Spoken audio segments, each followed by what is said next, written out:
agenda. Any further additions to the agenda that we will have motions on Wednesday? Nothing seen. Declaration of a conflict of interest or pecuniary interest with any of the agenda items? Nothing declared. Delegations, presentations, or petitions. For one, we have the RCMP report, but we do not have anybody presenting that tonight. Are they coming on Wednesday? No. Yeah, it may not be coming Wednesday either, but the report was circulated to all of council. They're just doing a handover for the staff sergeant position, as Jesse had indicated, so Chris Wynot is coming in, Jesse has moved to Toronto. And so we'll have a new staff sergeant here at Inuvik. I believe Chris Wynot was in Chuck, is that right, Amanda? Or Alana? Yes, that's Yeah. right. Yeah, that's what I thought. So he's very familiar and was he posted in Inuvik? He was. Yeah, so he's very familiar with Inuvik, and we look forward to our continued relationship with the RCMP that has been great over the past year and a half, so that's great. Public question period, we do have residents presentations under delegations. Shell Lake residents traffic concern, and I believe Mickey O'Kane is going to give a presentation to council. Mickey, if you want to come down and just press the microphone, and it lights up, you're good to go. Let me short and sweet.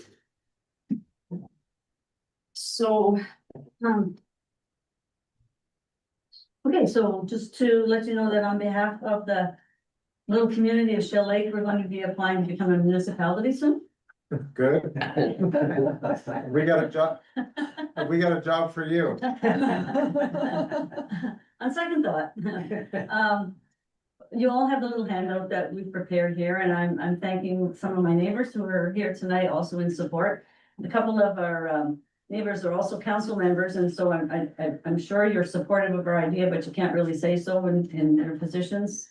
So yeah, I'm hoping that's the case. But basically, in a nutshell, I'll just quickly go through it.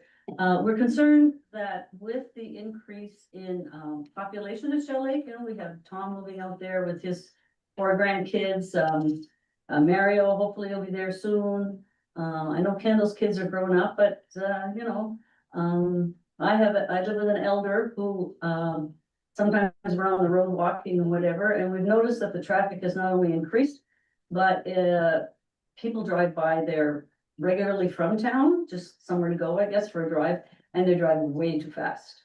So we have this 3-way intersection, soon to become a 4-way intersection with Tom Zuko's driveway down to the old Shell Lake Atlantic Flying Service property. And there's one yield sign that's on the airport side of that 3-way intersection, which does not do the job because it's confusing about what do the other two people in the other 2 intersections do. So, how do we slow down people? How do we make that intersection safe? Because there have been some near misses. And so we're suggesting and we're asking for the support of town council and staff to look into installing 3 stop signs at that 3-way intersection. So that should hopefully slow things down.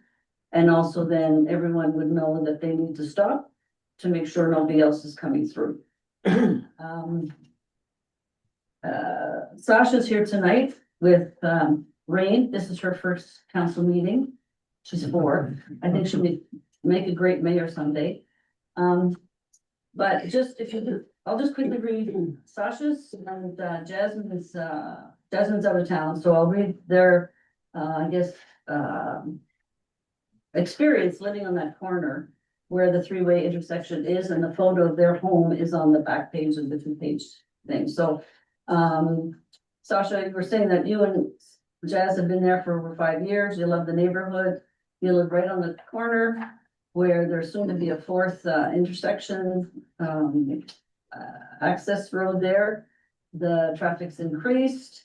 with tourism, with, people just going for a Sunday drive, there's not a lot of places to go. And, Shell Lake has become an increasingly interesting spot. So, Rain is 4, she's riding a bike now, she walks with her dog, she's out on the road, careful, on the right side of the road where she's supposed to be when she's there walking or riding her bike. But we also have people walking their dogs there too, and this has become a real concern, the safety, the liability of people and their pets on that road. So that's why we're putting the request out, and that's kind of, we're asking council to look and staff to look into it further. And, yes, and Cynthia, you've been helpful explaining the process to us, so I guess, any questions? Thanks, Mickey. Questions from council? Comments? Councilor Merrill. I hate to say it, I always thought there was a three-way stop sign there. Like, I think it's one of those things we'll just assume, so yeah, That I sounds good. understand completely, thank you. Peter, if I can? Oh, go ahead, Cindy. Should council have the appetite for this and I get the nod, then I will put forward a request for council decision on Wednesday that you can then give us the direction to do it. And then it'll take a 2-week period where we solicit feedback from the community. And then at that point, that'll take us to pretty much September by the time we're doing that, then we can install it. If, again, you were all directing us to do that by the end of September, mid-September, sorry, mid-September. Yes. One other thing here. Is there a speed Councilor limit Lemieux. sign there? There is one speed sign at the very entrance off of Airport Road that says 35 kilometers an hour, but nobody sees it evidently. Yeah. Because and Is it certainly because, nobody pays because the attention. brush is growing to it, or? Well, nobody pays attention to it, right? I mean, people are used to ripping down that road. And that's the one off of, like up Off from the airport. Tom's place, Off of the main airport road. but up from Tom's place or Yeah. by the ENR? It's right at the top of Airport Road when you're going down the hill towards Tom's place or our place. Okay, so maybe we should look at putting another one on the ENR side coming off of Mhm. Airport Road, so you've got 2 signages off the I'm main. not sure if there is one or not there. I don't know. Let me come We in, can- maybe double check, right? I just want to know if my neighbors want to add anything. Okay. Okay, we'll get staff between now and Wednesday just to confirm what signage is in place and then what recommendations they have for additional signage. Councilor Wayman. Yeah, there it is. We're gonna add stop signs. It's a good thing. There's a garbage can right there too. And you can't see it, so we're gonna have to brush all 4 corners, Mhm. add stop signs. Your speed signs, I haven't seen any out there. But Shell Lake is totally grown in with brush. You should Yes. probably consider fire smarting it as well. Thank you. The garbage can's right there where she's talking, and while all the residents are talking about it, it's a speed trap. In this blind corner, Yeah. 4 different ways. Yeah, Okay, we'll have an RFD for, I was just gonna say, like, the further on to what Kurt was saying, the brushing, like, it's actually overgrown along the road Oh, as yeah. well. Like, every entrance to every yard, you can't see traffic coming, like, you're in the road before you can see it. Like, that might be something that we should look at as well, just clearing that out, and maybe even the amount of garbage cans that are on that road, just throwing that out there. Mhm. depending on the 2025 austere budget that we have, we might have to look into 2026. Probably. Yeah, Yeah, thanks for that. Any further comments, questions from council? Any further comments? Jillian. I was just gonna add, I am one of the property owners on that road, coming in and out of the driveways, I know speaking for myself, coming out of my driveway isn't really an issue, cause I slow down and look. The issue is more people cruising down the road, so I don't know if any of the property owners don't look, when they're pulling out the driveways, but it's people speeding more so than driveways. Okay, thanks. I just want to thank Jenna for all your help too, as well as all the back and forth, so. Thanks for your time. thank you, Nikki. Thank you. Item number 5, public question period. Any questions from the public? Seeing none. Item number six, the adoption of the minutes from July 7th and 9th meeting. Any changes needed on any of the motions? Any items? Seeing none at this time. Item number 7, the action items coming out of the minutes. Yeah, nothing has changed with the NTPC intervention and hearings, so those are still moving forward. The land acquisition next steps, and some of that will be dependent on the bylaw and revisions and approval. And the community plans, we're just making final changes to those documents, and the second reading is scheduled for the 13th on Wednesday. If I could just add something to Yeah, that there. go ahead. One of the additions to the action items, you will note that the GNWT is reviewing their policy, their Public Utilities Board policies. And in light of that, just to ensure that our interests are represented, we have the same law firm that is dealing with our intervention for the rate increases are also going to be representing us in terms of the policy, so we can prevent some of these rates from happening again. So we've also had them doing that for us as well. Any questions with any of the action items? Okay, moving along to new business, we've got a request for council decision. Increase to the bingo jackpot by the Inuvik Curling Club. And this is pretty self-explanatory. The jackpot would be going to 100,000 for this bingo, which requires approval from council. Questions, comments from council? We have the president of the curling club here who can answer any questions if there's any of the curling club. Sorry, if there's questions. Councilor Barrett? It's just a comment to indicate that although it devolved from the territory to the town of Inuvik, the Lotteries Act does say 30,000. It's already up to 50,000, and now this is a doubling of that. That's quite a significant increase. Sorry, so the Lotteries Act says it has to go to council for anything above 30? Well, no, what I'm indicating is that the Lotteries Act indicates 30,000, whereas ours indicates 50,000. Oh, okay. And now this is a request for significantly more. Yeah. Just indicating that is a quite significant amount above the Lottery Act indicates. Are these, was this profitable when it was run last year? The bingo was quite profitable. I had a number of business owners tell me that they thanked me for bringing the community residents into Inuvik for the day. So it's the first time we're running a bingo where I had that type of feedback. It was very successful.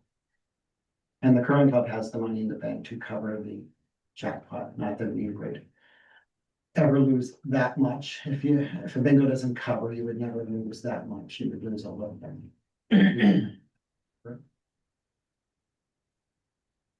Any other questions, comments from council? I had just one. Oh, Councilor Lemieux. So what's the reason to get, like, for the big jump? Is there a specific reason why you wanna go from 50 to 100? We'll make considerable more money than running $100,000 bingo. So we run 50Ks before. So basically what happens is as you run bigger bingos, new people play bingo. Then after a while, they just kind of go off because they win and they don't want to spend the money. So 50K used to be very, very profitable. I think when Paul McDonald used to run for search and rescue, he did very well, and we did well in a couple of 50Ks. The last time I ran a 50K, we only made about $9,000 off it. So, they just tend to get played out. So if a whole bunch of organizations ran $100,000, then I probably would not run one because there'd be huge risk to it. the more you do, but holding once a year. Seems to be, I would say, fairly safe. Not that, again, any bingo that you're, even the 10K bingos, you know, you can make anywhere between $2,000 and $11,000. It just depends on the weekend. But even if you were to lose, you're only gonna lose maybe $1,000 or whatever. Sometimes you're never gonna cover in most of jackpot. So the 100K, you know, there's a risk that we only bring in $80,000 or $90,000 for the jackpot. We have to cover from the other games that we're playing. Right, so you'd be looking at just one or two of these a year.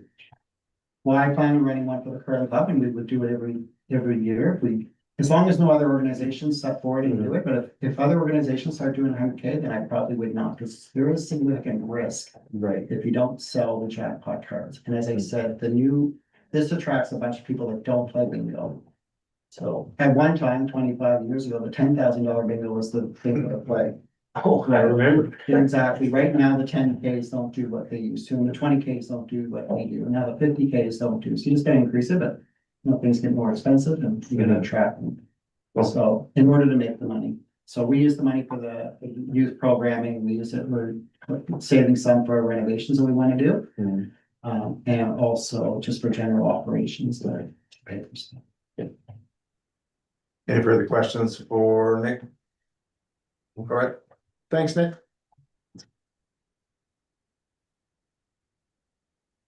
Item number 8.2, request for council decision. This is a lot boundary amendment for 78 Boot Lake Road. And I guess there's two different options here that, I've got a third one, actually. No, you don't say. Michael can answer any questions on why I'm making the request, but I'm not sure what the two different options may represent or why there's the two that we could consider. So questions, comments from council?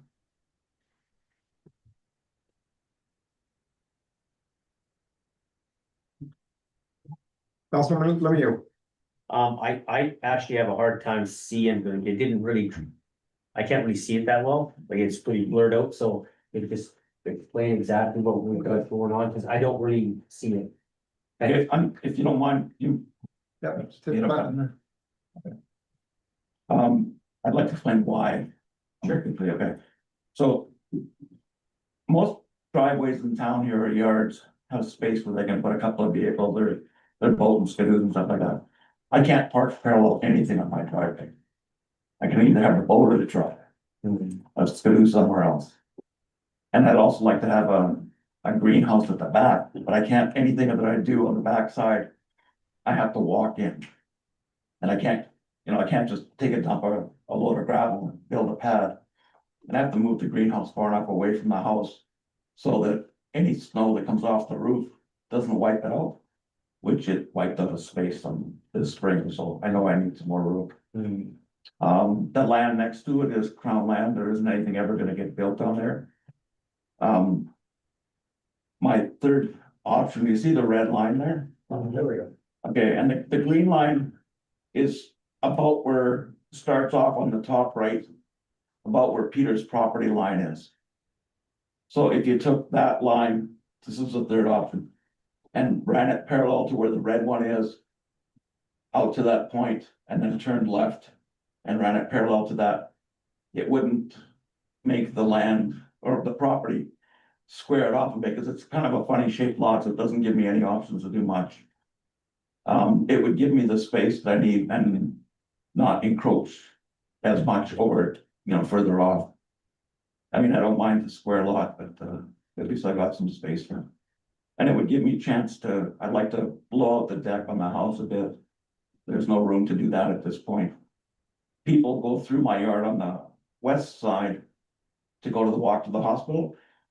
And I don't want to block that off. People use that. I have no problem with it, but it means that I can't secure the backyard at all. But I've got no complaint with people going through there. The other option, if I block that off, they'd create a path around the outside of the property and then create a trail that would wear away. And like that trail that goes from Peter's house down to Duck Lake, Mhm. or Boot Lake there, it would wear away and start running, and then we'd have other erosion issues. So this kind of avoids that. Michael, this is your preferred option? No, if my preferred option is actually the third one, which I thought of the other day. Sorry, these were sort of first kicks at the cat. Take the green line, except start it at your property line, right, and it would run parallel to the red one. To the point, turn left and go to it's further out than the red line is, but then run parallel to it all the way around. Does that make sense? No? So this, the bigger, Yeah, that Oh, way. I see. Okay, So- okay, farther out. right. Come on down to here and then down over to there. No, it would go, follow it. If you take the red line and move it over to where the green one is, where it starts, Okay. and run it there, and then just make that distance on the bottom part of it as well. So I wouldn't have this point at the end here of the left. Okay, Really tight in. Yeah, okay. but it would allow me to widen the driveway so that I can park a couple more things on there and then fill in around the back, so I have space for a greenhouse and other things. I did mention this to Peter earlier, the line of sight from his house across the delta would in no way be impacted now or by anything that happens in the future, because it's not in front of his lot. And the houses behind me have always been blocked by Blakely's place and my house, so their view is our backyards. Always has been. And I'm not planning on leaving anytime soon, so. And also, I think it says within the information that you're covering all costs for the survey and whatever the land is assessed at. Yes, Questions from council? Councilor Lemieux? So Mike, are you looking to just purchase that land and just make your lot bigger? yeah, and like, I know one thing that people would think that you'd want to split it at some point, and if you allow me to add the piece to it, my title, I'd make it so that it was all one lot, and then I kind of hope that maybe the town would have something in writing that says you can't split this property for the future, for anybody that buys it after me. Right. I think there is a bylaw. On 30 lots in there. Yeah, it would be very difficult to do that because your utility access would either wouldn't exist or would be very expensive, so it wouldn't split very well. Yeah, but anyway, And that's all crown land, that's all like available? yes, commissioner's land, what would have to happen, like most commissioners' lands, it would have to be surveyed. Right. And the question would be, is it surveyed as a separate lot or is it just extending his current lot? Would be surveyed and then we then have to request that from the territorial government, because commissioner's lands, it comes to us and then we get the assessor to determine what that undeveloped property would be worth. Went through a similar process when they set up the satellite stations, because we had to acquire the land and then it was assessed as raw land, basically. I mean, this would be a little bit different because it's serviced land, Right. but they would come up with a price and then that's what we would charge Michael for the additional. He would pay the survey cost and pay for the additional land, basically. But I need approval from the council to begin the whole process. Well, we have to do all of that. So like you wouldn't be in charge of the surveying or getting the assessment. We would, and asking the. Oh, so you take over the survey and bill me? Yeah, Okay. yeah. But we have to request it from the government, so that's, yeah. Yeah, So I can get the survey done. And bill you if you wanna do it that way, it doesn't matter to me, like I would just as soon pay for it up front. we'll identify a very clear laid out process for you, who's Okay. doing what and at your cost. So we'll involve lands right away as well to make sure that we're doing it right. Okay? Any other questions, comments from council? Oh, all right, thanks, Mike. Do I need to be back here tomorrow? You're probably here by Wednesday. But I don't need to come back here tomorrow. No, next week is Wednesday. We meet Wednesday. Sorry, I don't need to come back here on Wednesday, or do I? Yeah, the council will make the motion Wednesday. Yeah, So I it don't will think be, you don't need to be here. Okay. Yeah. But I was wondering, because you said 2 days. And Yeah. need to ask more We got questions. you covered. You need to have newer questions, just give me a buzz. Yeah. Make sure you all know how to reach me. Yeah, all good. I Thanks, just wanna thanks, Mike. figure Thank you. Halloween space. Mhm. Mhm. okay, 8.3, update to the filming and photography policy. Want to explain that? So this was just based on somebody had contacted our director of tourism and economic development to ask if they could use one of the pictures that we had taken and had on our website for publications. So we looked at our policy and we don't have anything like that. So we developed the policy just to include that and what we would be charging. When Charlotte did a review, it was anywhere from $250 to $500 per picture, so we just included that in the fee. So if somebody calls and asks if they can use one of our pictures, that's what we would charge them. So that's simply in addition to a policy. Question, comments from council, Councilor Merrill? And then they would credit us, right? We would see it published as, Yes. perfect, thank you. Further questions, comments on the policy? Councilor Bear? Does this involve like landscape photos, infrastructure photos, or is this also photos involving residents? That would be something to consider in terms of confidentiality, right? In terms of identifying it. So I think when those requests come in, that would be part of the review, is if it is something identifiable, like say it's the Jen Parrott on there, then I would reach out to you. That's kind of how we would do it, to see if that was allowed. There is also a consideration that if there's implied consent and then there is consent, written consent, so it depends on the type of photo that it is. If it's a big, large group photo, then that would be a little bit different than one individual person. So we would have to take a look at that, and we can get Charlotte to look into that, right? Okay.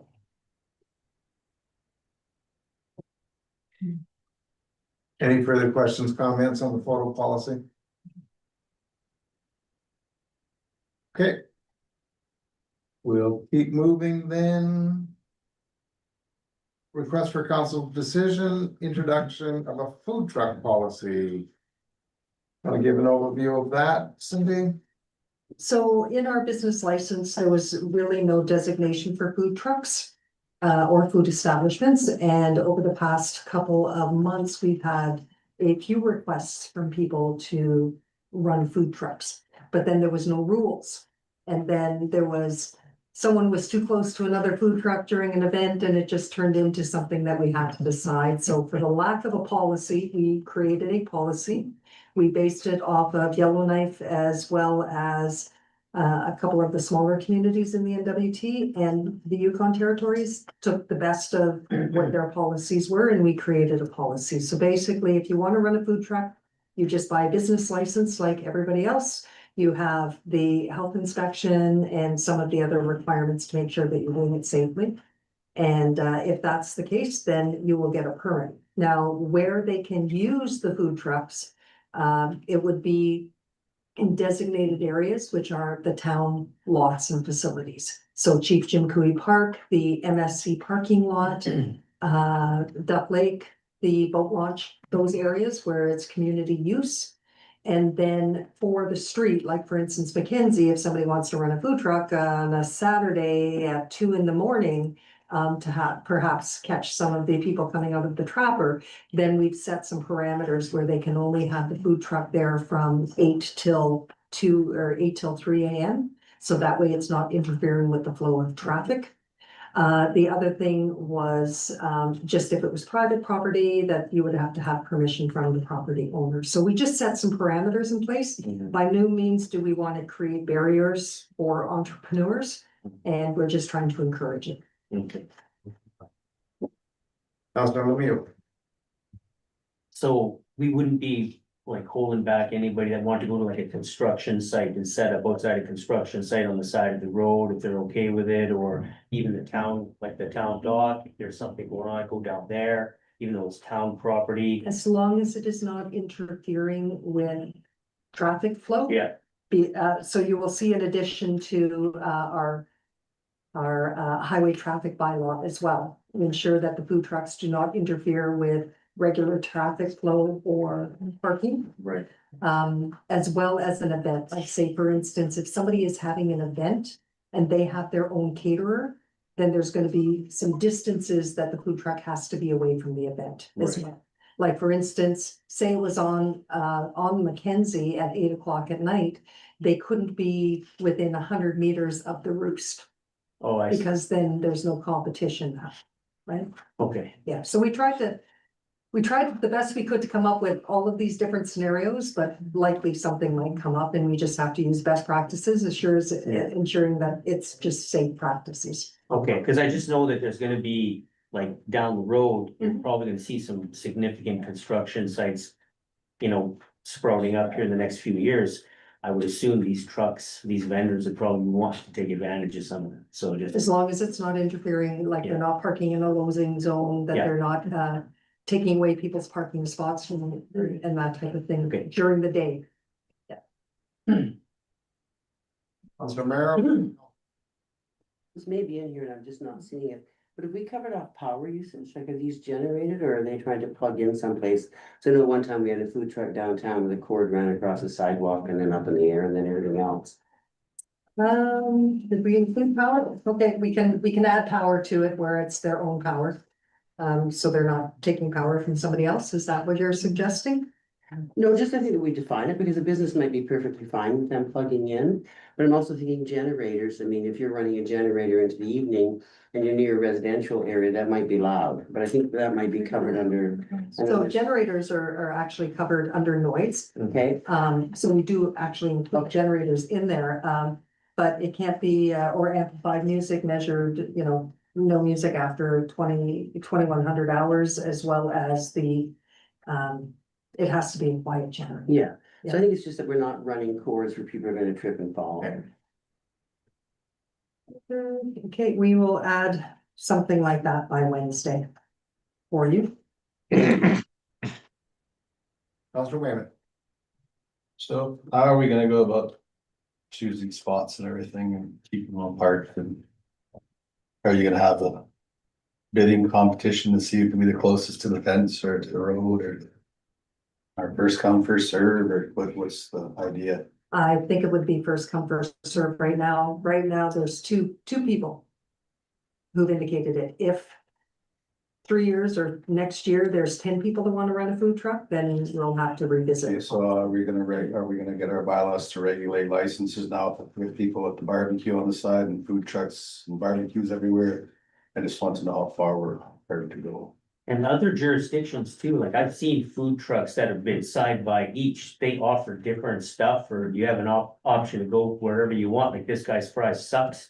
This guy's fries are good, like you shouldn't have to go a quarter mile to get better fries kind of thing. And I think where the distance is important is if somebody is running an event and the caterer has been secured for that event, then they need to be outside of that. So they're not Oh, if it's a interfering. catered thing, I see, Yeah. okay. Where we actually ran into issues was with the ball diets. Because to have a beer tent, you need food to be served.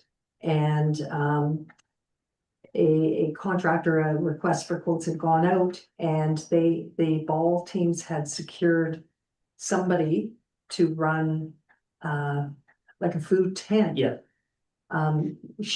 Profit sharing. And then another individual came and parked their food truck really close, which then we had to decide, and for lack of not having a policy, we had to come up with something. So That makes sense. this would hopefully alleviate some of that. Yeah, no, I get that. But I think Councilor Wayman makes a good point in that we may need to clarify, between food trucks, somebody who's setting up a table or somebody who's setting up a barbecue, because it's not specifically a food truck, but they're offering meals and food or whatever, so we may need to just. And then the whole question of, do they have a business license and things like that, so we may need to. I don't know whether you call that a food stand or, because it would So when you look, fall under some of the same. when you look at the considerations. definition of a mobile food vendor, so we call it food truck, but Mhm. there's more to it than that, is a motor vehicle, trailer, cart, or kiosk equipped on-site preparation and sale of food and beverages. Yeah. To the public. But one quick thing though, is if that ball team or the ball league. Mhm. Hired a food truck or somebody to come run a barbecue for their beer gardens and all that, Right. wouldn't that? Be a business that's running, that would fall under the same realm as the Roost, so a food truck's not allowed to just Yes. park beside there? Yes, and that's actually how we've set it up. Yeah. Is that, like, for instance, if it was the MSC, then you're fine, but you need to be over by Children's Yeah, First, okay. not by the ball Okay. rights, you know. Do the people who are setting up for these events, do they have to follow the same rules as food truck rules as far as their permitting and their health inspection and all this? I don't think so, is it? Like if the people hosting the barbecue at the ball diamond, do they have to go through anything? Do they have to get a permit, a food permit, or? So that would be through their business license, if they were making a profit off of something, meaning if I am selling burgers for $5 a burger, I need to have a business license because I'm making money. So therefore, if you are a food vendor and you want a business license to actually sell food, then you have to go through the public health. Yeah, And he does all of that. I guess that's where I'm getting at. If the food truck has to follow the rules of public health. And we're making rules against people that are barbecuing and saying you can't go to the barbecue, but they don't have to follow the same rules. We're into another. So then it depends if they're running a business because they're making a profit. Like, if they're making money from it, it's a business. Well, they're selling burgers, so I would say that's making money, right? Like that's what they're doing.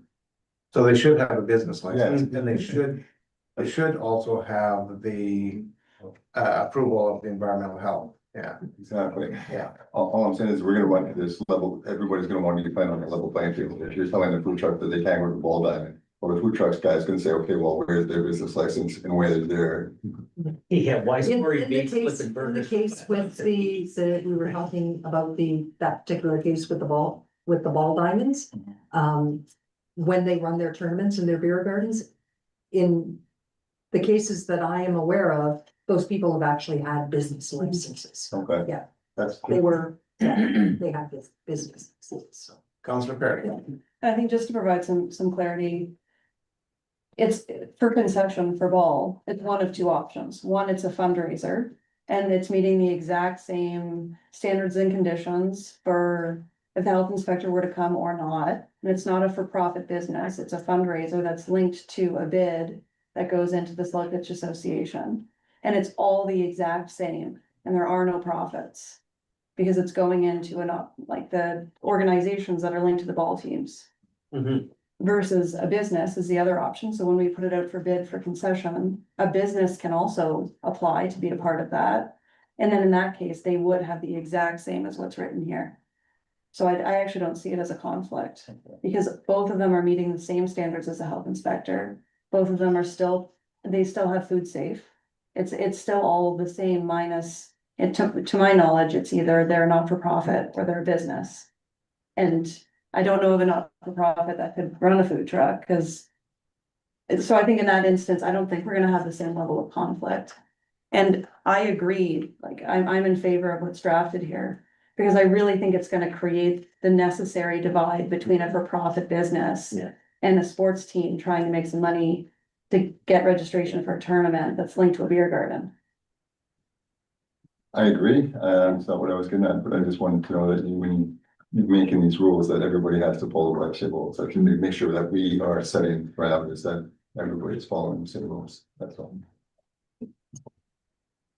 Okay, one thing that may be a better clarification, instead of a food truck policy, maybe the mobile food vendor policy. Cause it's more than just food trucks, so that would be more descriptive. Counselor Wayman. Okay. Business is business, nonprofit's nonprofit. The business guy jumped through hula hoops to get certifications, kitchen sinks, water, clean dishes. Is it the same for the guy with the barbecue on the side? It's not. So, in all fairness to everybody, the business guy has to do a lot more than the guy with the barbecue, so I don't know how you're gonna write it to be fair to everybody. Just saying. That's the But I rules. think that's in the definition here, and that it's not just a food truck. You can't have nonprofit and them competing. And one guy having to go and get all the licenses, all the certifications and everything else, and the guy show up with a barbecue and not have to do any of it. So this is something we have to look at, how to be fair to everybody in the sense that it should be fair, right? There's a lot, there's health, the Food and Health Act. There's stuff I think we gotta really look into. I mean, I'm all for nonprofit to make money and registrations and play your ball and hockey, the same thing. But I'm just saying, if we start having a dozen food trucks show up, they're gonna be sitting here next telling us this is wrong. Yeah. So we gotta look into how to make it right. So two things with regard to competition in the event that future Cindy has to deal with 20 food trucks fighting each other for space. When we looked at Yellowknife, they have a food truck lottery where you apply and you get your spot. So we could look at something like that in the future. With regards to the events, about the only thing that's really cropped up in terms of a standalone would be the Muskrat Jamboree and the Ball Diamonds. And the only reason why the Ball Diamonds were having it was because it was part of their liquor license for the beer gardens. So perhaps we can add something into the beer garden policy where if they do have to have a food truck available, to ensure that it is, one, a business, and two, meets all the health requirements. So that should nip it, and we could even ask the same with Muskrat Jamboree as well. Muskrat Jamboree is not an issue because it's outside town boundaries. Mhm. The boundary for the town is On on the the river? east, is on the east bank of the Mackenzie River, so. They're on the ice road, and so that's out of our jurisdiction. So, Muskrat Jamboree, unless they plan something within the town itself, but yeah, it would be a free zone. Yeah, any further questions, comments? So we'll make those necessary changes to make it clearer and more inclusive.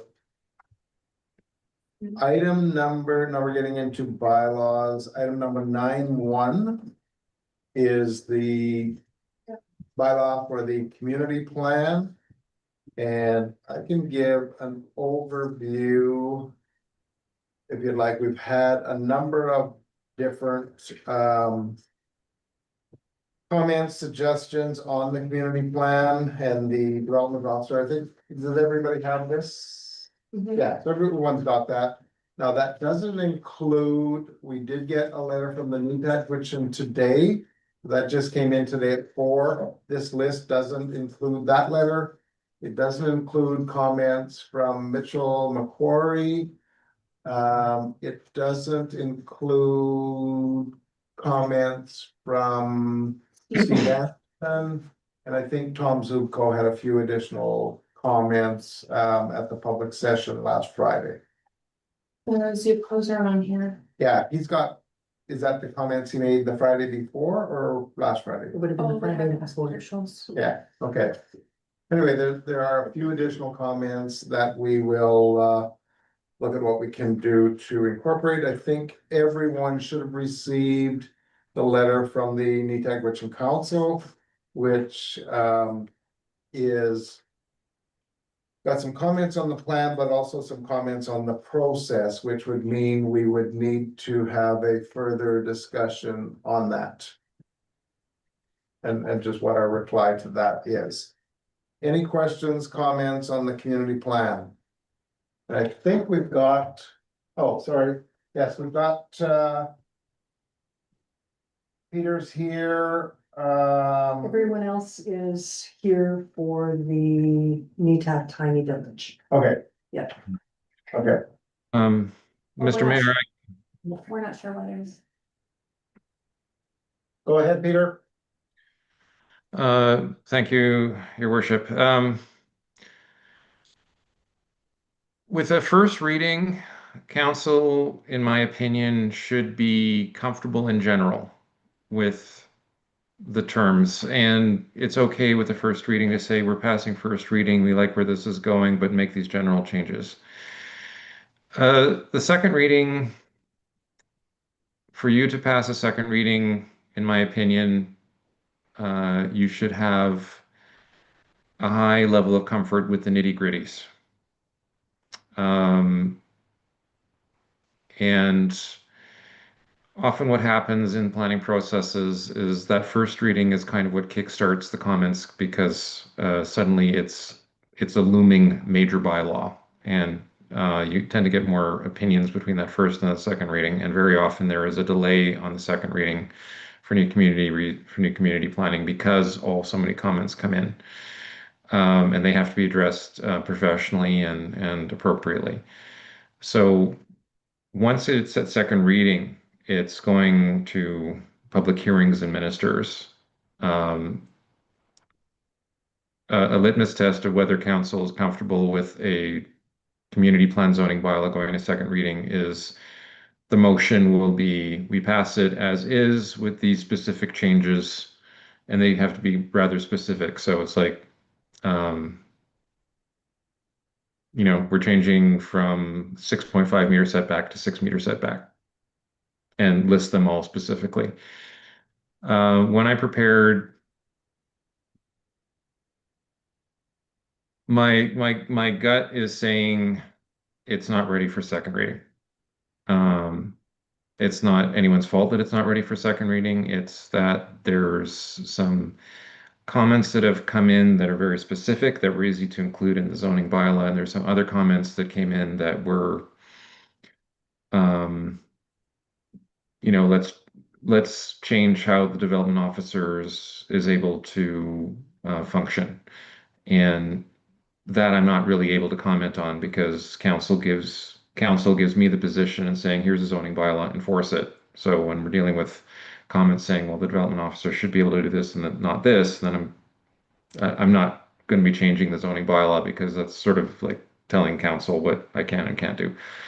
And there's been some other comments that I'm like, yeah, that's a good idea, but probably we should discuss that a bit more.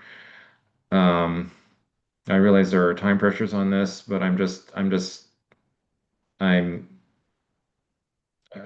at this stage, I'm feeling like um,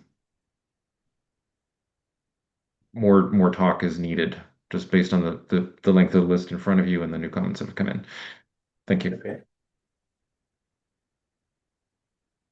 Okay, questions, comments from any counselors? So Peter, just to paraphrase there, so you'd be more comfortable with some of the latest comments that have come in is to have another month to make sure those are addressed properly and included into the community plan, and then come forward in our September meeting for the second reading? In an ideal world, I would love to have a 2 hour meeting with council and review those more complex comments and discuss it in a more fulsome way and make a decision on how we're going to approach it. Do that between this council meeting and next council meeting.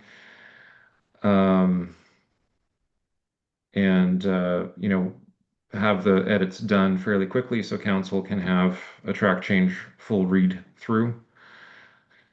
Um, and then you're ready to do a vote, and it's going to be, in the September meeting, it's going to be, we're passing second reading with some very minor changes. It's ready to go. I'm as excited as everyone to see this go to second reading, but especially that letter that said about, I'm not comfortable with the discretionary powers of the development officer. I'd like to be more curtailed, a bit more. I'm like that sort of comment needs some significant discussion. Or maybe not. Okay, no, we understand where that's at. Any further comments from council, questions? Likely what we'll do then is we'll just pull it from the agenda on Wednesday's meeting, and then we'll be in a better position to come back rather than having it forward and defeating the motion. Yeah, no. Okay. Makes sense.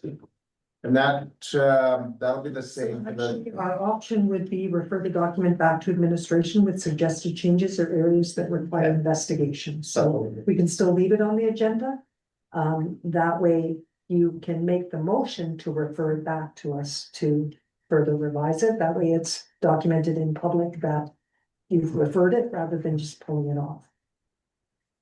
If I that's what suppose, we're- it ends up being the same result, so. Yes. Yeah.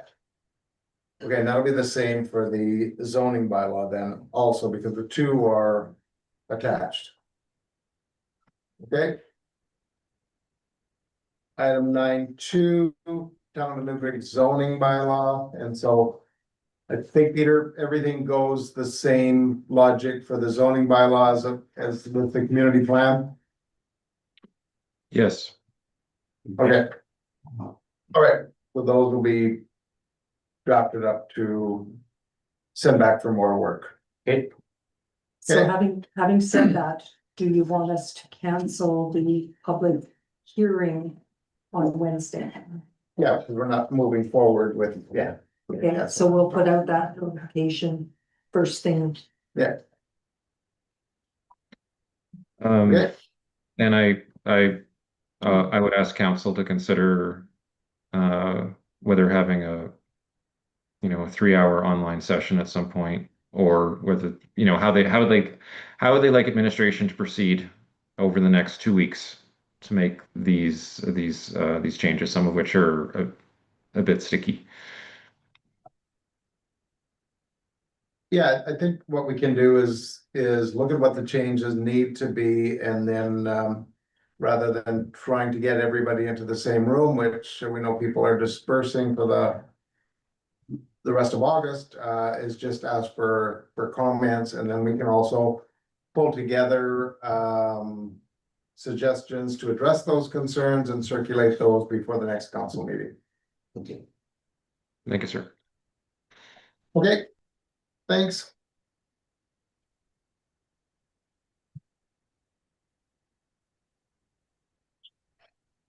Item 9.3, the amendment to, what have I got? Why is that not the same thing? Oh, amendment business license bylaw. I've got 9.3 amendment road name change, so why is that? Why is that separate? Why is that different?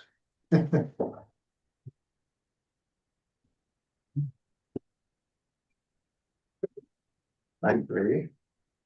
9.3.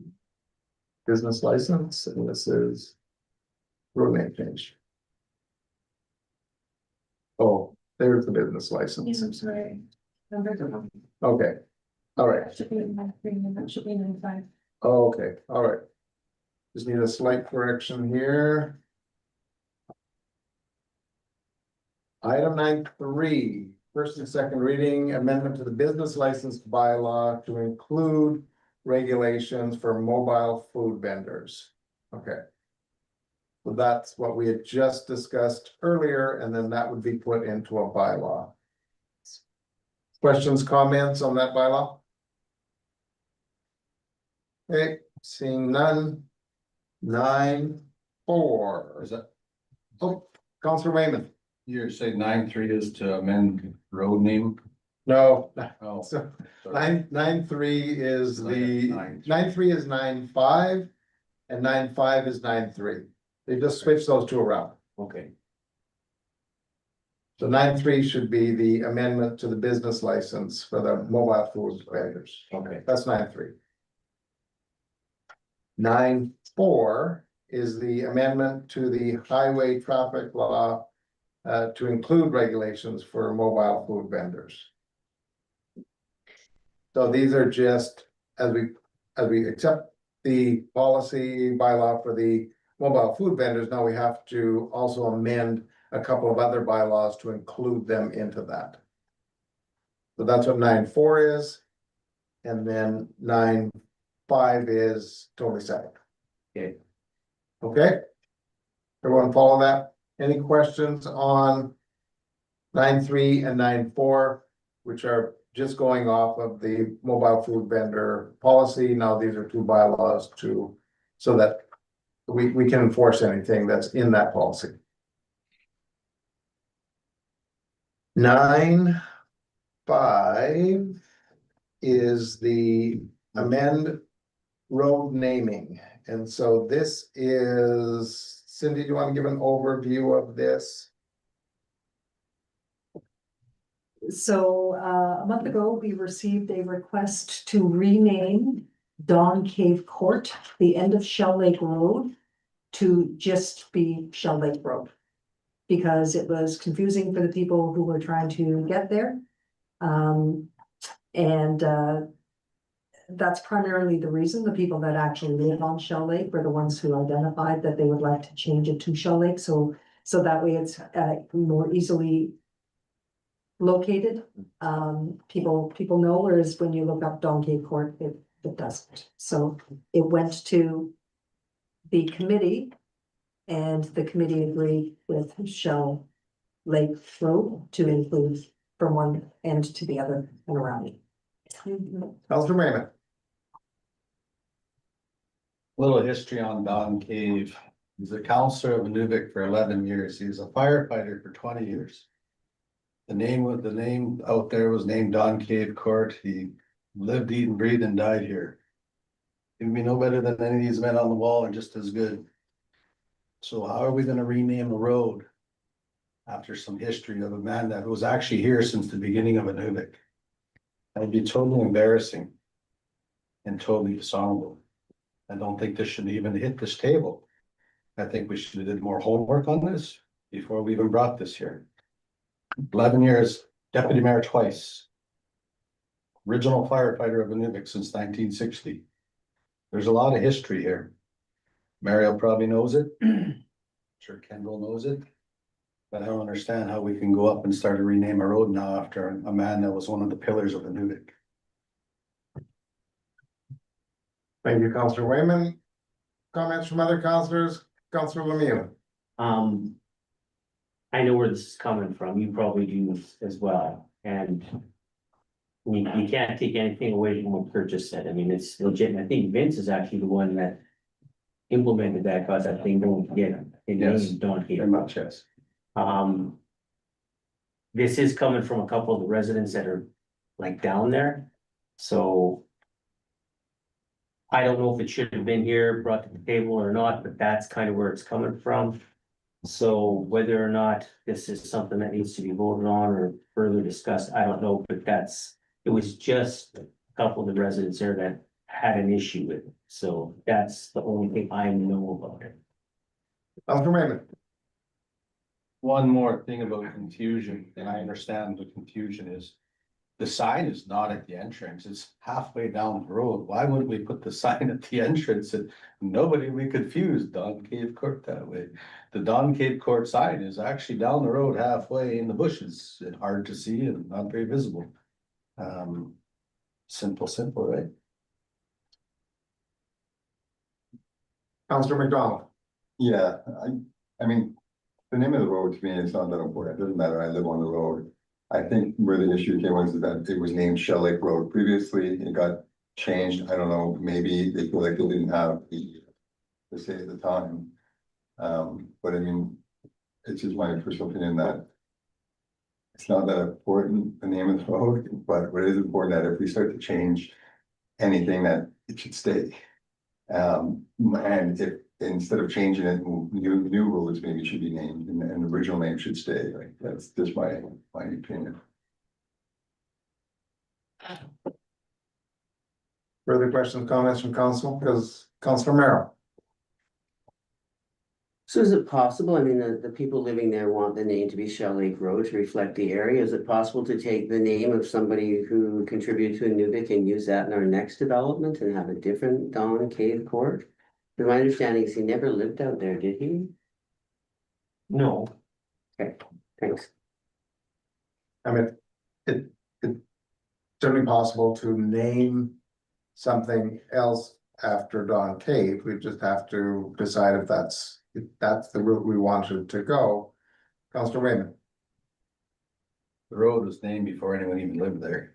Okay. So Don was really there first, and I'm just going out of respect of 11 years in this town council, 2 years as a mayor, and one of the first firefighters of Inuvik. A lot of input. I worked with Don Cave for 15 years.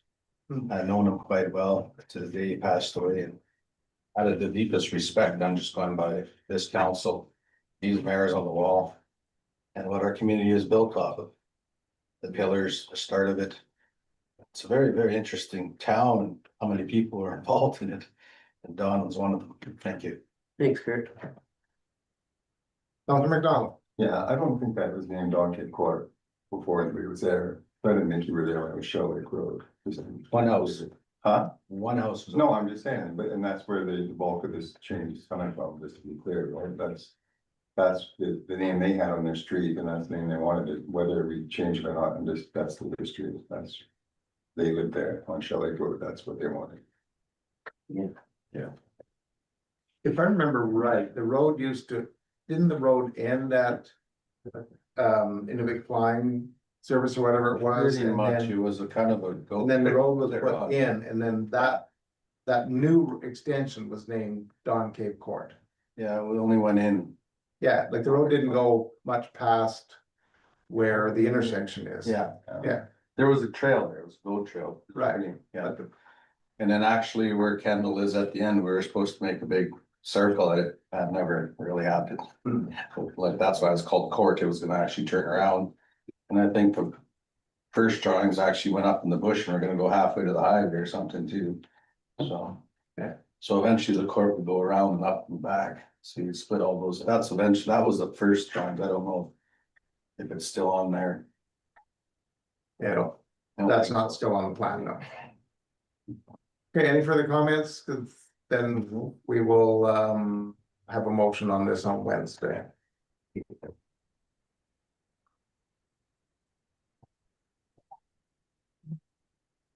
Item 9.6. Oh, okay, this is the bylaw to amend zoning bylaw 2583/P+D/15, a permit to permit tiny home communities. So maybe I'll let Cindy explain why we're going back and amending the 2015 bylaw in order to permit tiny home village where the NETAP want to build that on the lot where we've already given permission to do some of the groundwork and also to construct the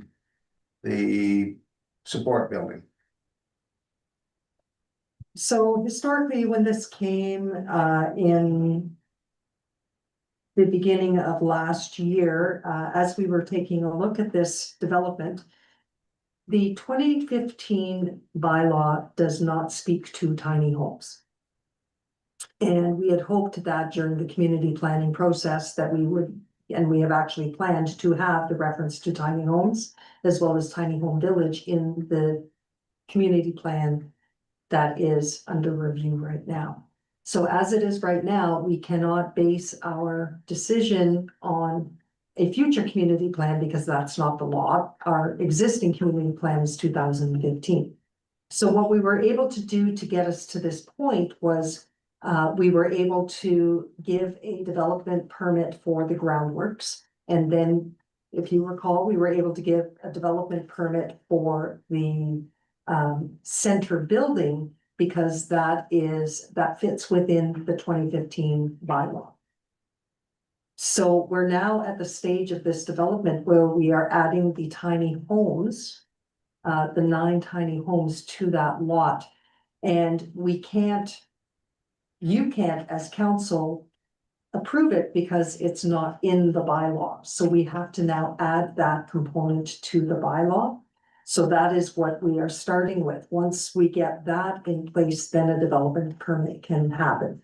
So if you look on the wording of the second page there, it talks about what tiny homes are. So we've included in our amendment to the 2015 bylaw to have a definition of tiny homes, as well as where it's permitted or not permitted. So that's where we're fitting in right now to try to make this project move forward with a bylaw that hadn't considered this type of development before. So this is where we're at right now. We're already past the first 2 stages of the plan. And we are just now moving to amend the zoning bylaw to have tiny homes included in it. Just for clarification, there are 8 tiny homes None? that are being constructed, not 9. 9? Okay, 8. Yeah, 8. Questions, comments from council?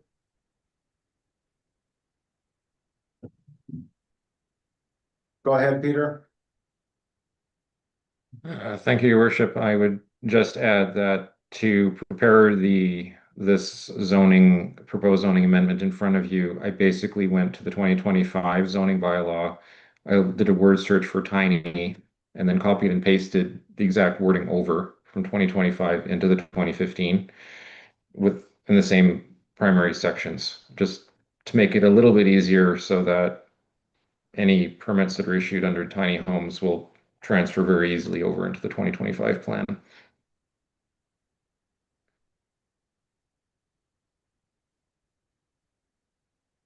Further questions, comments from council on the amendments? I know there's a lot there. But a lot had to be changed in order to include the tiny home communities. I might add that we have a number of representatives from the developers and the builders. Should you have questions about the project itself, they can be available to answer those questions for you.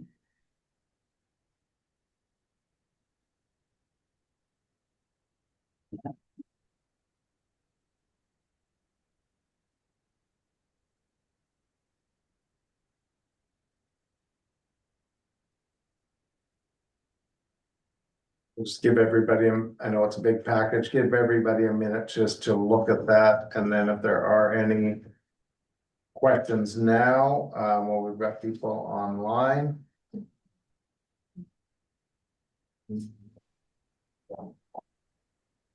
That Did you say anything about that project? Well, it would depend on whether there's any questions, yeah. Councilor Merrill.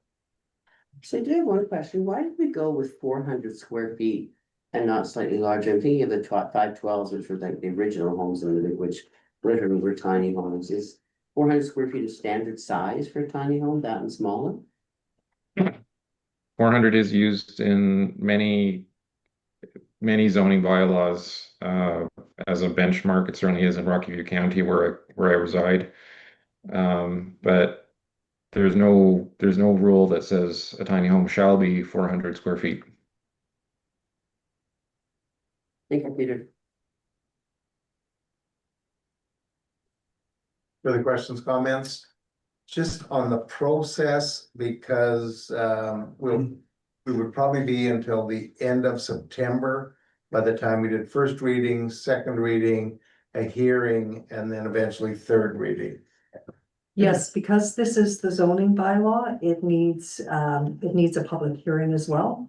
So there are several things in order to enact this that need to occur because we are amending the bylaw itself. Yeah. I think, doesn't this also go to the minister? Yes. Yeah, so after, similar to our zoning and community plan, after the second reading, it also has to go to the minister for approval and then comes back to us, and then we can do third reading.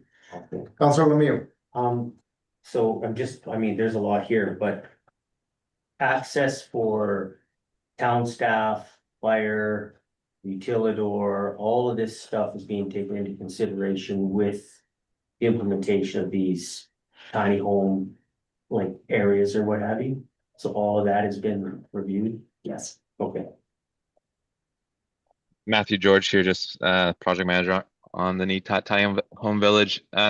Some items did get assigned to Brian Larman, and so he's reviewed a lot of the emergency access items. He did have the caveat in his email response where everything looked good that he would like to be actively involved during the construction process. So as we start to lay out the buildings, foundations, he sort of wanted to be looped in and just sort of check out site just to see where the hydrants are in relation to the building, this or that. But he seemed generally fine with how the site was laid out.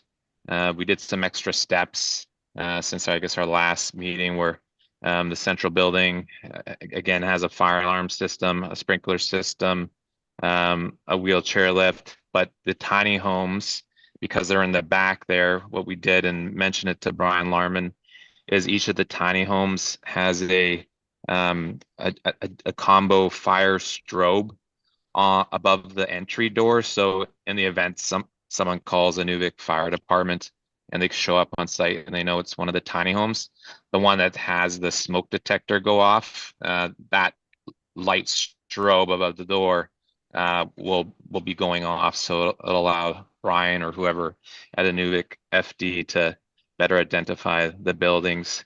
But again, he's going to be more involved as we start to develop the site, which was his request, and we're happy to have him part of the project throughout.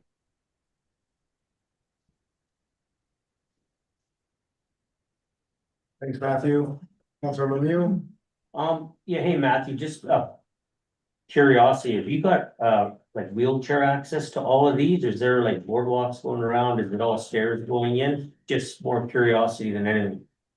Yeah, so just to touch on the other comment, 400 square foot is hard to make things work for accessibility. So we did have a challenge, as some of the group members here will know, but the project funder is CMHC. So we do have to have at least 2 of the units handicap accessible. So generally 6 of them are just regular stairs with a landing deck into the door. But we did have to make 2 of the units handicap accessible, which is quite challenging on a tiny home. But we were able to figure out cabinets and bathrooms and this and that. So 2 of them are handicap accessible for the tiny homes. So they will have ramps, and then when you get inside, there's an automatic door operator for the bathrooms. And they don't have your traditional tubs. They have the sort of tubs you just sort of wheel in, and it has grab bars all over. So 2 of them are handicap accessible as required by the government program.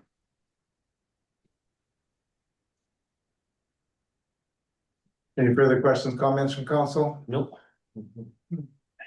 Matthew, anything else? Oh, Councilor McDonald?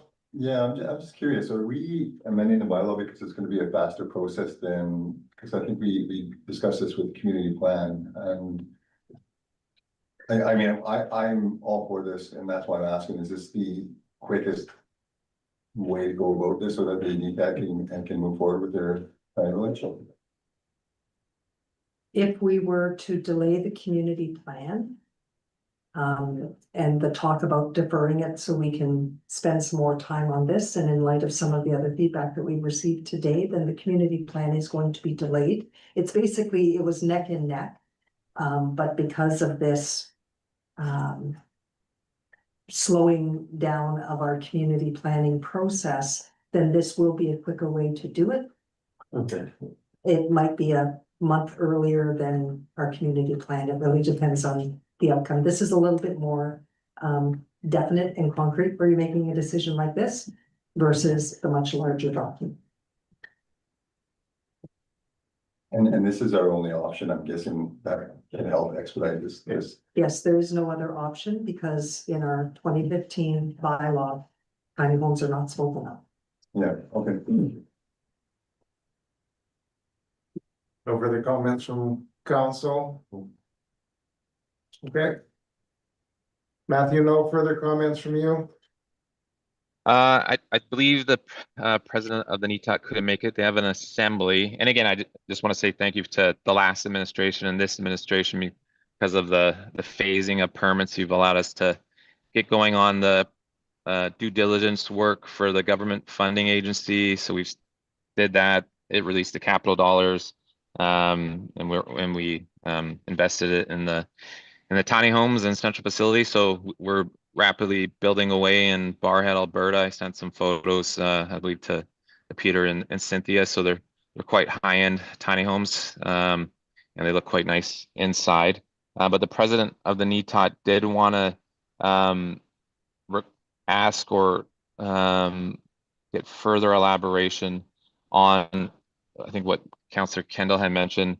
If the NETOT requested a special meeting or proposed this development as like a conditional use for I think it's item J in the 2015 bylaw, where if the opinion of the council thinks it's similar to the core commercial intent of the zoning, could this project go a different avenue or a more rapidly faster avenue to get a permit approved? And the only reason, obviously, well, multiple reasons, is the winter is coming, and then also the government funder would like us to expend all dollars by October 31st, 2025, which is quite challenging, but that's just sometimes how government funding works.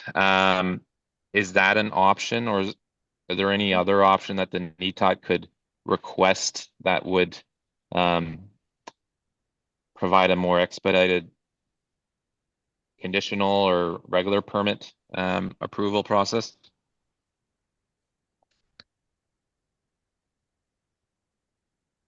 Again, a conditional use would be something that is already reflected in the existing bylaw. Because the tiny homes are not part of the 2015 bylaw, they can't make a conditional use for that. Correct me if I'm wrong, Peter, but that's your interpretation of it as well. That's why we are a year into trying to stage this. I agree.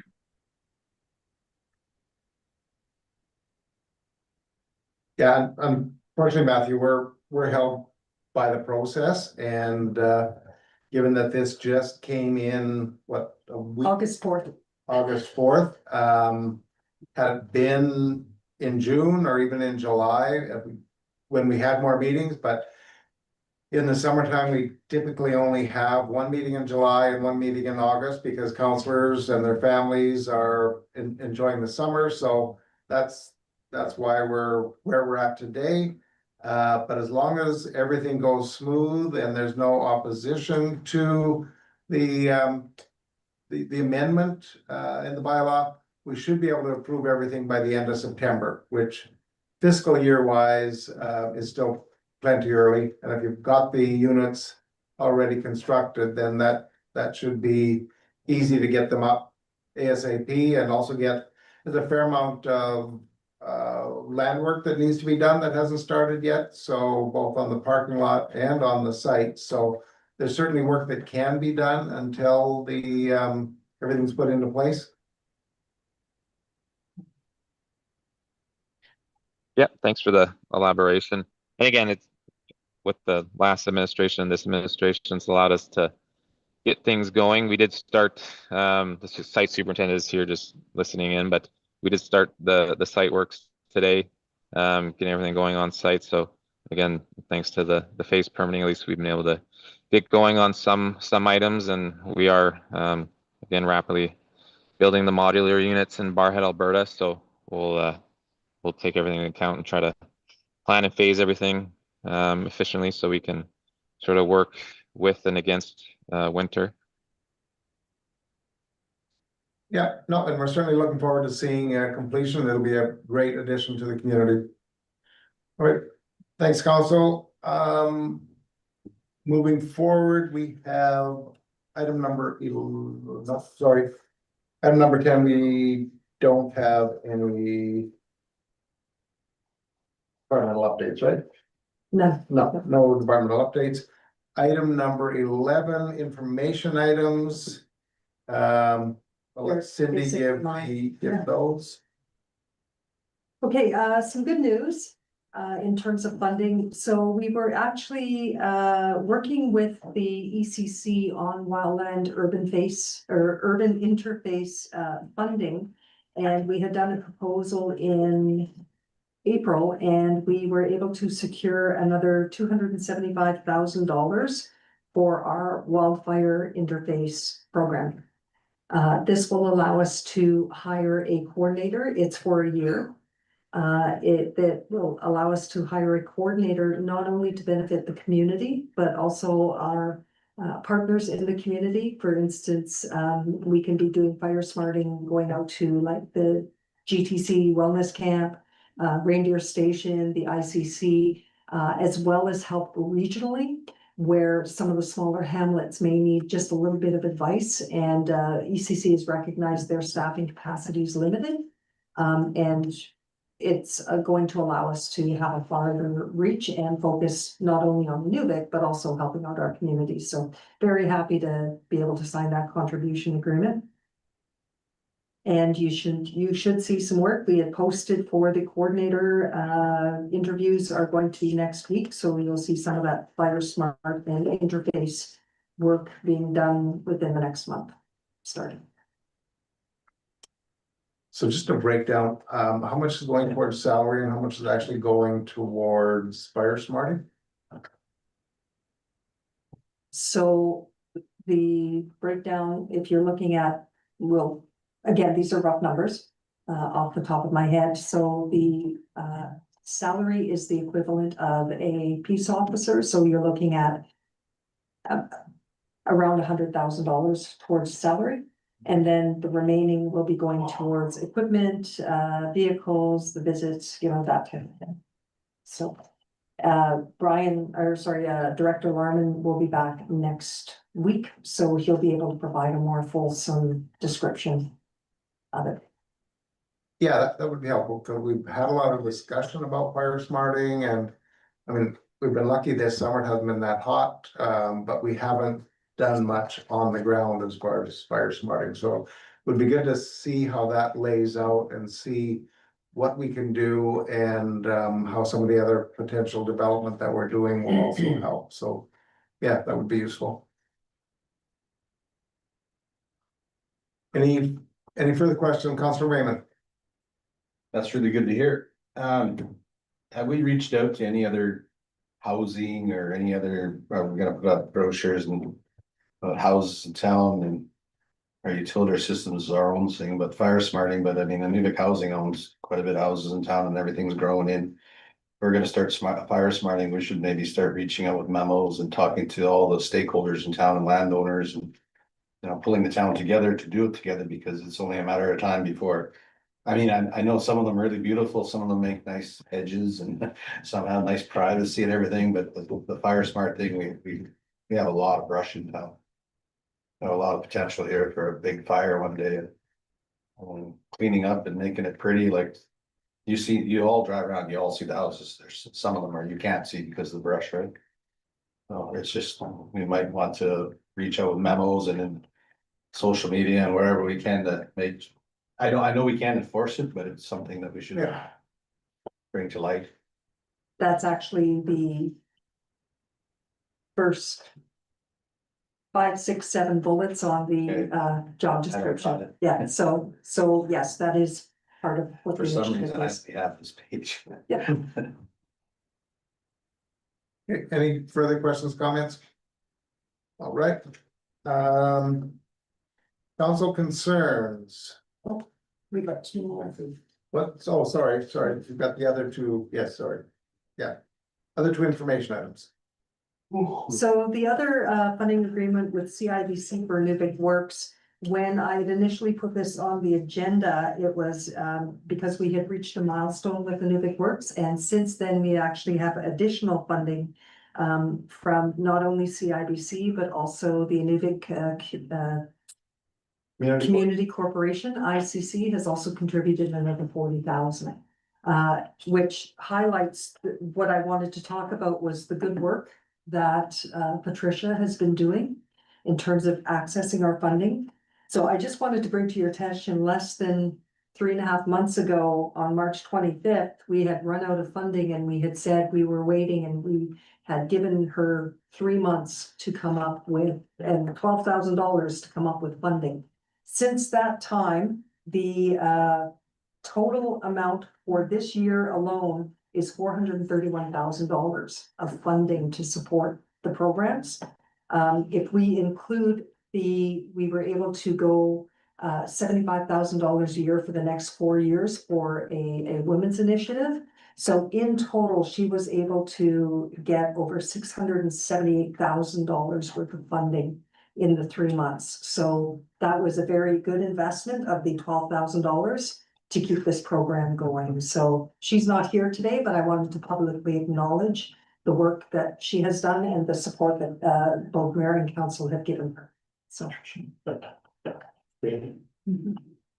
Yeah, Patricia's done a great job there, and Inuvik Works is going out every day, helping elders, helping wherever they can. So I know it was a little rocky there in achieving the vision, but it's certainly worked out well. And plus business has been good. They had one day where they brought in over $1,000, and that's pretty high traffic when your items are $5 or $6 an item. And so, and it's employed another 5 people that normally wouldn't be employed in the community also, and it's building on their skills. So it's a lot of positive stuff has come from it. So just want to thank council for their support, because we did venture out into an area of a bit unknown, even though we knew the community wanted to make it happen. So That's good. yeah, good. And then one final thing from me. Yeah.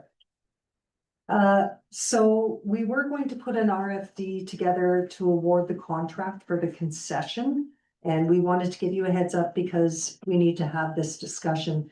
Originally, the concession was budgeted for $575,000, plus we had an additional $100,000 by the contribution agreement through the GNWT. So that was $675,000. And we just opened up the tenders on Friday, and the lowest tender is $1.2 million.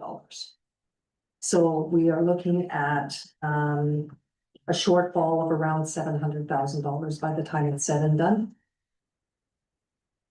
We are going to be asking your opinion. We do have to spend some money. Do you want us to proceed with that in the anticipation that we would be adding another $500,000? We can look at scaling it down a little bit, or do we abandon the project?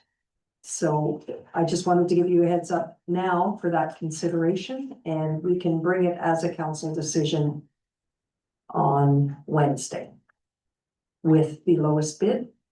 And then you can either defer it for us to investigate it further. You can award it. We can plan for 2026 to finish it. And if not, you can not create, or what is it? When you don't give a motion, what is it? I've lost my. Or you table it. Thank you. You can Yeah. table it, Yeah. yes. So it's twice the price that we thought it would be for 2 bathrooms and a small concession at the front. Yeah. Good. How's How good with many you? prices did you get? We had 3 quotes, and actually Director Lacombe is gonna answer some of those questions for you. Defeat, that's us, right? Yeah, I'll go to you. It's So we about have there, three- Daniel. So we have 3 bidders, excluding GST and contingency was 1.157 was the lowest, 1.229 was the next, and 1.973 was the third one. Okay, and what was the scope of work? Total scope of work? Just the And concession, that's it. well, foundation, It's a lot. mechanical, electrical, Mhm. all that stuff. So I think this is supposed to be at the Jim Cooley Park. So this has been part of the bigger plan for that park. So have the washroom, I think it was abandoned because of budget constraints. And just like the SA said, we had a budget for this, we applied for funding, we got additional 100,000. So we have, if we go with the lowest bidder as it is, we have a shortfall of about 600,000. But like she also said, it's a multi-year project, so we have a couple of options. It is a multi-year project, so we already know we can't finish this project this year. If we proceed with the lowest bidder, we can potentially have the foundation and the concrete building done. And then allocate more funding in the next year's budget to finish it up.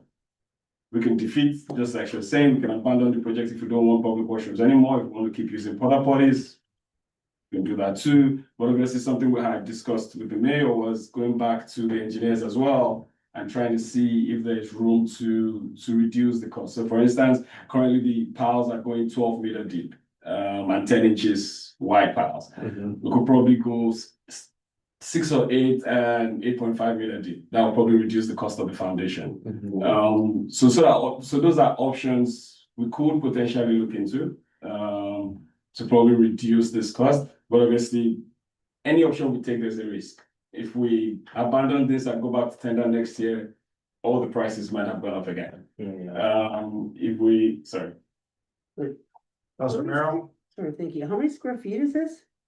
I would have to look up the drawing. I don't have the right here. I'm sorry. But it's two accessible washrooms, so all of the wheelchair access and all that stuff, and then a concession on the left side, and then you have a little bit of a pathway in between. And then the deck. Sorry, Daniel, are these local companies or companies from out of town? So we had 3 bids. One is a local company, 2 other companies are not necessarily local, but they are currently working in town. One is building the warehouse for ARI, and one is already working with us in terms of procurement for the lagoon. So last question here, do we have to put down pilings, or could we go with something that's more mobile and we're not spending this much money? Like for that amount, I'm getting into construction. Where you change the design, then that delays it for sure. Like you change everything, you can do that though, right? So like, did you like? There was a geotech done. There was a geotech done, and it was the geotech report that actually suggested a 12-meter deep. Yeah. Really? Councilor Wayman? Do we have a operation and maintenance budget for this thing? Projection for 5 years, you know? So that was encapsulated in the design. So for instance, it's a concrete building. The whole idea is we want our janitorial staff to be able to go in there and hose it down. And we wouldn't have to and it's going to be stainless steel bathroom and all that kind of stuff to avoid incurring all that kind of future costs, right? And avoid damage by tourists and the public and stuff like that. So all that was put into consideration, and that's why it's potentially an expensive building, because we're trying to save on that O&M cost in the near future. Okay. Yeah, I looked at design. My question is that I understand the need for bathrooms, like during tourist season, even during ball season, all of this stuff too, but where did the concession come from? Because that might be, to me, the most obvious cut is like, let's put up some bathrooms and not worry about concession. Yes, certainly I think, and maybe we do this at the Infrastructure Public Works Committee, go back and look at the scope of work and actually decide what we're going to need, especially if we're just past a mobile food vendor policy, or we'll pass that on Wednesday. Maybe that's gonna take the place of some of the concessions, so we could go back and look at it, because I think there's some other questions and maybe some other solutions. But we would be hard pressed to justify spending 1.2 or 1.4 million on bathrooms that are there for 4 months. 100%. Given some of the other issues we have with foundation and permafrost and those things, those would be pretty expensive bathroom visits. So maybe the best thing is to kick it back to the Public Works Infrastructure Committee and to look at the scope of work and talk to a few people to see how we can get that down. I mean, it's a lot of money at 675,000, but it's a crazy amount of money at 1.2 or 1.4 million. Yeah. So if that's the case, we will put it on the agenda for Wednesday. And with the option to defer it back to administration, and then we will look at it that way. The only reason why I keep on wanting to bring it back to council rather than just tabling things is oftentimes, particularly with finances, is we've already planned for this bathroom. If we abandon it, we need like a council motion to say why we're abandoning it, so we can justify it to GNWT's finance when they're doing our audit and Yeah. stuff. Yeah. Okay. And certainly 1.2 million's good reason why. Yeah. Yeah. Works out to about $2,000 a piece, so. 100%. Okay. That's it for the information items, nothing else? Nothing. Nothing else, okay. Moving on, any council concerns that need to be brought up? Okay, I can certainly raise any of those with Cynthia or myself anytime. And item number 13, in camera, we do have an in-camera session, so we will need a motion to move in camera. Moved by Councilor Merrow, seconded by Councilor Lemieux, all in favor? Great, all right, let's take a 5-minute break and then we'll start the in-camera session. And everybody in the room is gonna stay because it's budget and the directors are gonna speak to us. Unless you. Am I needed? Yeah, no, No. you're good, Peter, thanks.